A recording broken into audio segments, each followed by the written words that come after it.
grew up this way. Surrounded by people who used to say that rhyme about sticks and stones. As if broken bones hurt more than the names we got called, and we got called them all. So we grew up believing no one would ever fall in love with us. That we'd be lonely forever. That we'd never meet someone to make us feel like the sun was something they built for us in their tool shed. So broken heartstrings bled the blues as we tried to empty ourselves so we would feel nothing. Don't tell me that hurts less than a broken bone.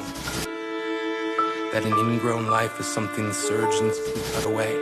That there's no way for it to metastasize, it does. She was 8 years old. Our first day of grade 3 when she got called ugly. We both got moved to the back of class so we would stop getting bombarded by spitballs. But the school halls were a battleground where we found ourselves outnumbered day after wretched day. We used to stay inside for recess because outside was worse. Outside we'd have to rehearse running away or learn to stay still like statues, giving no clues that we were there in grade 5. They taped a sign to the front of her desk that read, "Beware of dog." To this day, despite a loving husband, she doesn't think she's beautiful because of a birthmark that takes up a little less than half her face. Kids used to say she looks like a wrong answer that someone tried to erase but couldn't quite get the job done. And they'll never understand that she's raising 2 kids whose definition of beauty begins with the word mom. Because they see her heart before they see her skin. Because she's only ever always been amazing. He was a broken branch grafted onto a different family tree. Adopted. Not because his parents opted for a different destiny. He was 3 when it became a mixed drink of 1 part left alone and 2 parts tragedy. Started therapy in 8th grade. Had a personality made up of tests and pills.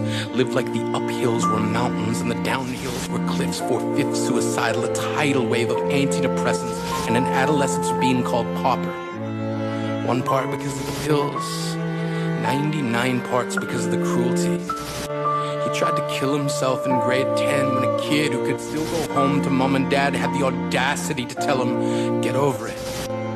As if depression is something that can be remedied by any of the contents found in a first aid kit. To this day, he is a stick of TNT lit from both ends. Could describe to you in detail the way the sky bends in the moments before it's about to fall. And despite an army of friends who all call him an inspiration, he remains a conversation piece between people who can't understand. Sometimes being drug-free has less to do with addiction and more to do with sanity. We weren't the only kids who grew up this way. To this day, kids are still being called names. The classics were "Hey Stupid," "Hey Spaz." Seems like every school has an arsenal of